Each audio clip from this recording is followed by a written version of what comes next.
Flasim pak për martesën për shkak të pasunisë. Tash kemi përditshmëri që shumë çifte të reja e zgjedhin njëri tjetrin veç për hir të pasunisë.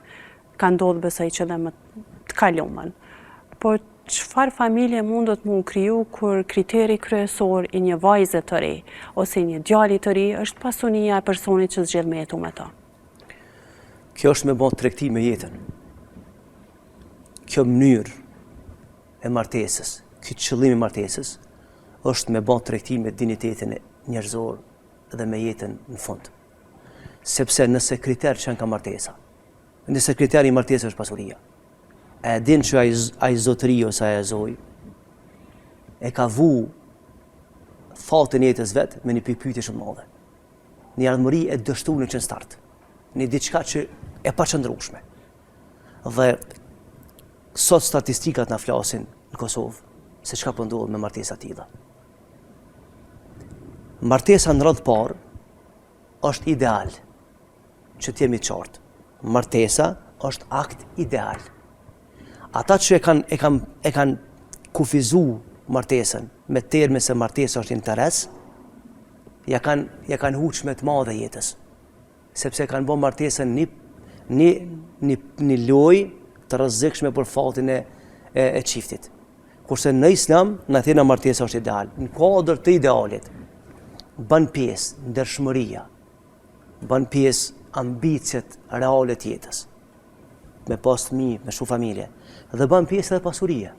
Por nuk është pasuria kriter. Po flas me në Islam, kur në Islam nuk e ki që me kanë pasuria kriter për martesë.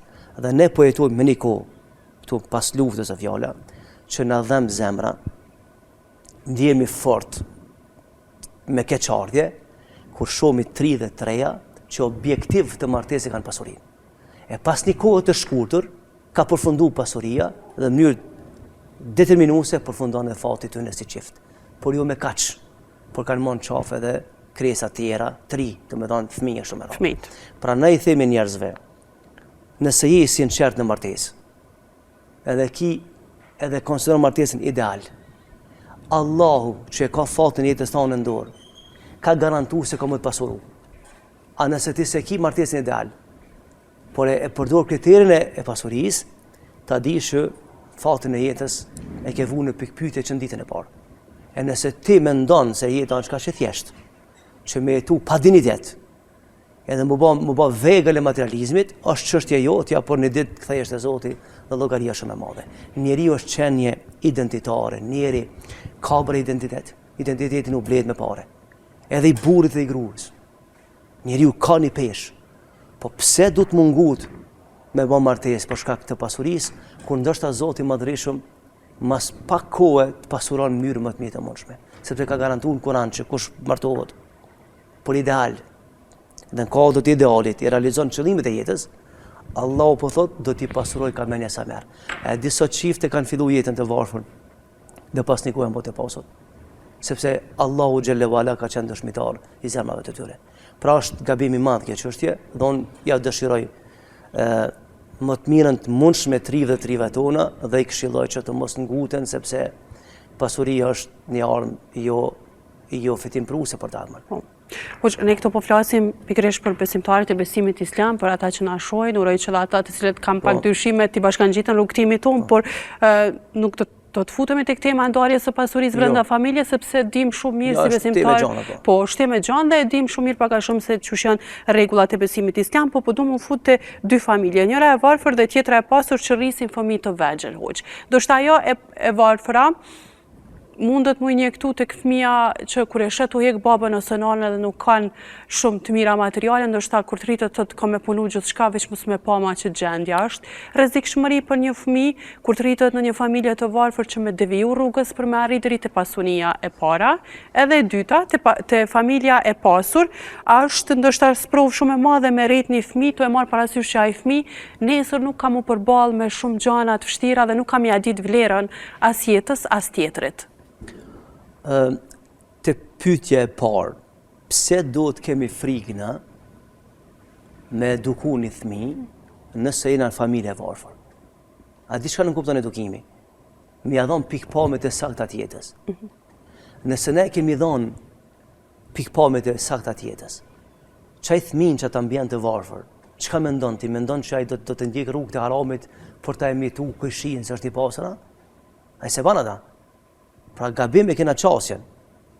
Nëse ne e formojmë fëmijën tonë, e edukojmë mënyrë më të mirë të mundshme, fare s'kam i bë përshtypje sa është i pasur këshia. Fare. Ose është pa, ose sa është tjetri. Pra që të jemi të qartë, ne duhet ta bëjmë përpjekje maksimale që të edukojmë brezat e ri. Dhe kur të edukojmë i themi, jeta është trajektore e gjatë. Val. Mund është një ditë mos më kanë i pasur. Çysh e menaxhon jetën ti?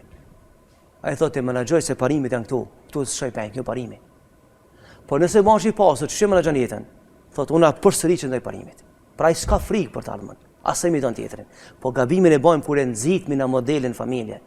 E themi çysh nin për shembull në njerëz. Thotë i kom thënë fëmijës jam bën çka duhet veç i pasur banu. E kjo është diagnoza e gabuar e jetës. Pra ky mund bëhet i tillë. Kjo vajzë që është rrit në atë mentalitet. Tu i thon prindi bën gjithçka veç e vofër mos met. Kjo nesër komi trokit nder më të poshtë të mundshme. Dhe komi dekap në fotën e jetës së tij. Po ashtu dhe burri, edhe moshulli. Por besimtari nuk i thotë kështu. Asnjëherë hiç absolut. Por edukon mënyrë më të mirë të mundshme. Dhe çështja tjetër për shembull. Përsëri, frymëzimi i gabuar në ambient të pasur kanë bërë që fëmijët të dështojnë në pasuri. Sepse ai ka thonë fëmijës vet, këshire për shembull, baba shaban për ty. Ti kur i ke arrit këtë qëllimet e pasurisë, po si ka fol për vlera. Edhe pastaj ky, kur del në terren të shoqërisë, se jeta realit ja mendon që edhe pse është pasurnik ai ka mjetuar si me laçe këto, me mendjenet me laçesa, ai ka mërshit, ka mosmu, ka gjithçka njerëzore, po. Është në laç të hecë, sot hecë në prajër. Pra ka me përjetuar në kur jetën. Por ja që ka me arë në stacion të ndryshëm që ka me pas të lashet madhe. Dhe po ja përcjellë nëse ka ku një rast që më ka prek shumë me një pasunik shqiptar në diaspor, që djali ti, djali asreti. Ky pasunik shumë i madh. Edhe djali tina e merr një rrugë të gabune dhe injektohet me dozë të drogës. Dhe një ditë për ditëve tu lo, tu zajftu, tu asi, tu të me shku në spital. Edhe në spital i thonë mjekt. Ky nuk ka pështim. Djala sreti. Thot ky sistemi tina, nervore, ku e diçka, thot është oti 1 minutat. Dhe të regon ky pasunik. Thot pi tham djalit. Në dhimbje të madhe. O biri jem, kush të pruni këtu? Ke shtrat. Tha bab ti. Mos më kaj ma, ti më ke prunë. Ti ma deka për një fatën e jetës. Thash, pse unë? Tha e dino bab që ku të prishmi në shpi më në ardi në aksham. Ta të prishë unë, nana, motra. E tis në arshe. E kur në arshe, tha në aksham herave tjera, na doshmi me fol me ty, me bisedu si prind. Tha ti na im shershe gojën me pare. Tha qatë ditë që mi ke thonë pare dhe mi ke thonë dilë si jam i lëthë, stu me diskutu me juve, tha unë qatë ditë i ku pregu këtë drogë. Edhe sot më punë qëtu.